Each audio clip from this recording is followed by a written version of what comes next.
L'histoire commence avant toi. Avant ton premier souvenir, avant ta première erreur, avant même que tu saches ce qu'est une règle, on t'explique déjà que quelque chose cloche en toi. Pas une faiblesse passagère. Pas une erreur de parcours. Quelque chose de plus profond. Quelque chose d'antérieur à ton existence. On t'apprend que tu es né avec une faute, hérité d'actes que tu n'as jamais commis, causés par des personnes que tu n'as jamais connues, à une époque qui ne t'appartient pas. Cette idée porte un nom ancien, presque poétique, le péché originel. Mais une fois débarrassé de son vocabulaire sacré, sa structure apparaît clairement. C'est une culpabilité sans action. Un blâme sans choix. Une punition sans responsabilité. Aucun tribunal humain n'accepterait une telle logique. Aucun parent ne la jugerait juste. Aucun système rationnel ne survivrait à ce principe. Et pourtant, cette idée a traversé les siècles. Pourquoi ? Parce qu'elle ne parle pas de justice. Elle parle de contrôle. Toute structure de pouvoir durable commence par un problème. Plus ce problème est profond, plus la dépendance est forte. Et rien ne crée plus de dépendance que de dire à quelqu'un que sa nature même est défectueuse. Pas son comportement. Pas ses décisions. Son existence. Une fois cette graine plantée, tout devient simple. L'obéissance ressemble à un remède. La soumission devient une thérapie. Le doute paraît dangereux. Et l'autorité devient indispensable. Le mécanisme est d'une efficacité redoutable. Si tu échoues, on dira que la doctrine avait raison.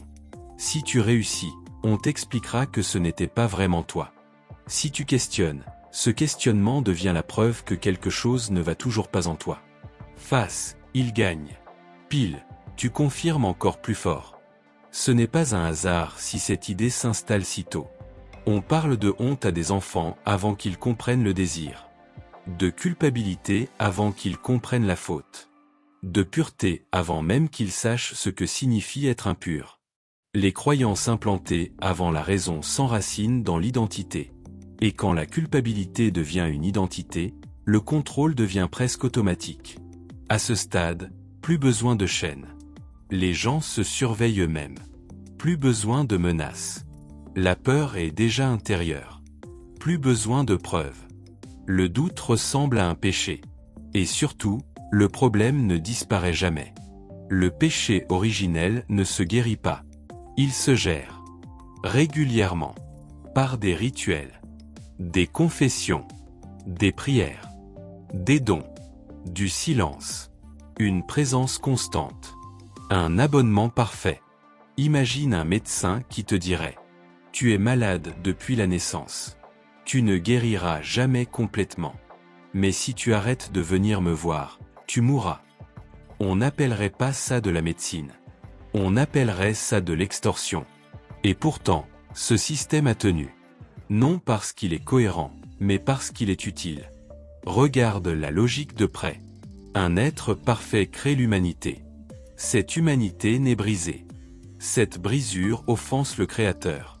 Le Créateur propose ensuite une solution au problème qu'il a laissé exister. Et exige de la gratitude pour ne pas avoir détruit ce qu'il juge imparfait. Ce n'est pas un raisonnement moral. C'est une boucle d'autorité. Le système crée la blessure, puis se vend comme l'unique bandage. Et une fois ce cadre accepté, tout le reste s'aligne naturellement. L'obéissance devient vertu. La souffrance prend un sens. L'inégalité devient méritée. Le pouvoir devient sacré. Si l'être humain est défaillant par nature, alors la hiérarchie semble logique.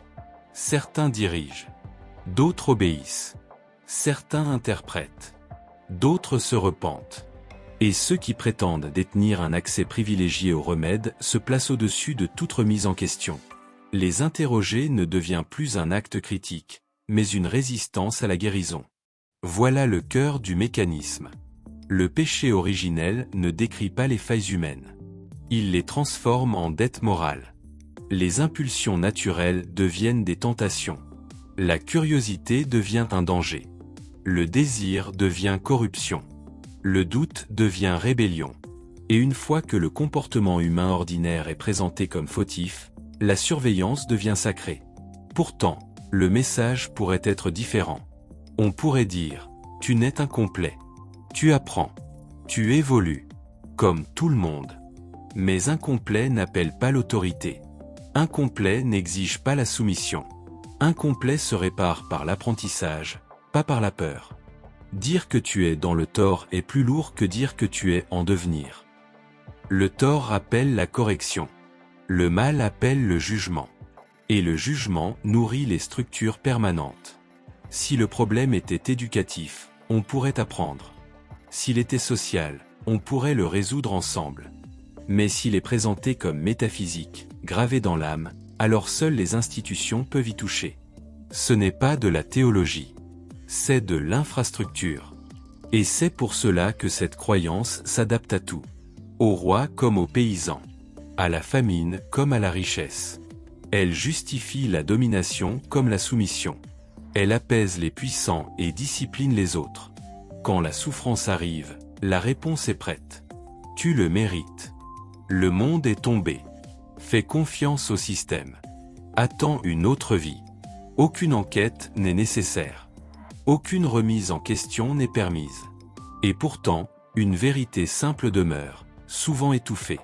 Les êtres humains n'ont pas besoin d'une faute héritée pour expliquer leurs erreurs. Ils ont besoin de conscience, de responsabilité et de liberté pour apprendre. Le reste, c'est une histoire qu'on raconte pour que certains dirigent, pendant que d'autres baissent les yeux.